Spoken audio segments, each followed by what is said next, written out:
investigators are saying right now about what possibly could have caused his very early death. And Tyra Banks, friend of the show, launching now something of a shopping revolution. Is it going to change the future of how everyone chooses what they wear? Very interesting. And then, of course, so many people on royal baby watch.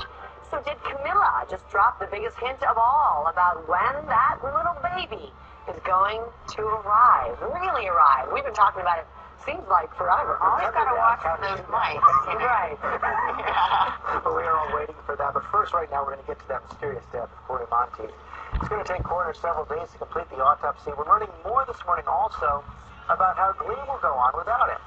ABC Neil Carr, let's get to new details from Vancouver. Good morning, Neil. George, good morning. We're outside the hotel where Cory Monteith died this weekend, and take a look at this. The wall of flowers and tributes just continues to grow. That as family and friends just try to grapple with how he died. How could a 31-year-old, very fit and seemingly healthy man suddenly die alone in his hotel room?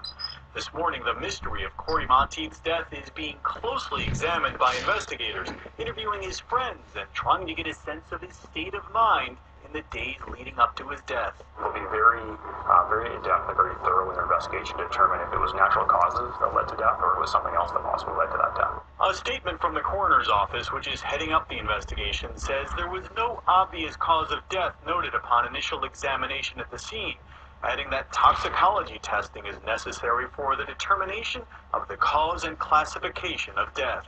That's because Monteith's struggles with addiction, even a recent stint in rehab, are well known to investigators. When I was a kid, I struggled a lot with who I was and where my life was going. Monteith reportedly borrowed from his past for his final movie role, playing a drug-addicted hustler in a gritty and yet-to-be-released independent film called Mechanic. I know it's late.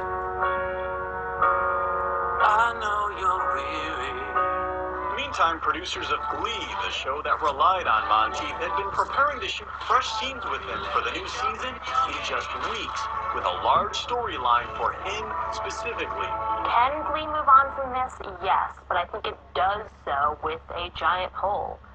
Cory's character was not only a big piece of that ensemble, but he was also the sort of heart and anchor of the show. How they deal with Monteith's death will weigh heavily on the show and also be part of the legacy of a talented young man who died far too young.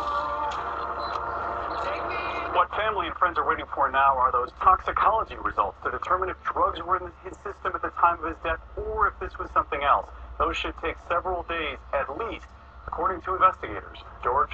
And a lot of heavy hearts this morning. Okay, now, thanks very much. Still so many questions. Now to the latest run-in between prosecutors and singer Chris Brown. The 24-year-old may soon be facing time behind bars after a judge revoked his probation on Monday. ABC's Lindsay Janis has the latest on the star, who is again finding himself at odds with the law. In a Los Angeles courtroom Monday, R&B's resident bad boy was told he may soon have to face the music. The probation is revoked. Singer Chris Brown has been on probation since pleading guilty to assaulting Rihanna, his on-again, off-again girlfriend, before the 2009 Grammys. But this morning, he's again facing up to 4 years in jail for that assault. On Monday, a judge revoked the singer's original plea deal because prosecutors accuse him of hit and run and driving without a license after a car accident in May. I wouldn't be surprised if he spent some time in jail.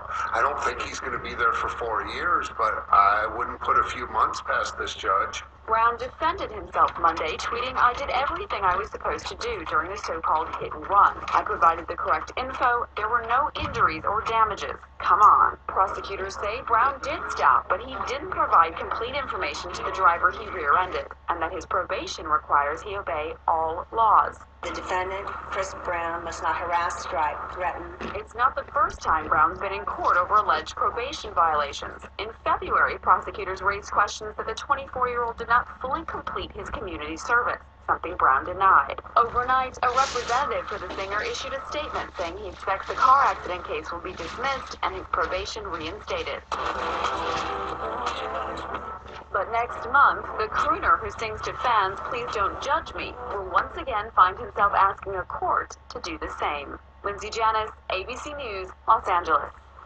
Stay tuned, as they say. Time now for the weather and Sam Champion and more on this worst heat wave that we've had in, gosh, years. In many cities, it's going to be about 10 years, Elizabeth. Only because not the numbers are the highest, but the stretch of days is the longest you've had to deal with it. And now this heat backs up. So we're going to take a little picture into the country, by the way, and Chicagoland. We're going to show you where these numbers are going over the next few days. It may actually start to break by about Friday for you guys as a front starts to develop here and swing some cooler air in, and then it'll take maybe Saturday or Sunday before it gets all the way to the East Coast. But look at Chicago, 90 today, 95 all the way through Friday. Today in New York City, 94, 96 on Friday. Constantly in the 90s. The evening temperatures never really go past the 80s, and the heat index levels will feel very close to 100 degrees in all of these areas, including Washington, D.C., and even to St. Louis. On the West Coast, into the Northwest, we've had some cooler temperatures in Seattle and Portland. You can see Portland goes to 90 now. Seattle's going to 86. These numbers are going into the 90s, close to 100, and some heat builds in that area as well. That's the weather around the nation. Here's what you can expect this morning. Good morning, and it's a dry and warm start to the day. We've got Titan Doppler radar scanning the skies with just a few light showers or a sprinkle that moved across Polk County earlier this morning, but we're going to see lots of sunshine and mainly afternoon and evening showers and storms. Our weather was brought to you by McDonald's. I know, San Francisco's at 64. I may complain about that water temperature, but it sure does keep those areas a little bit cooler.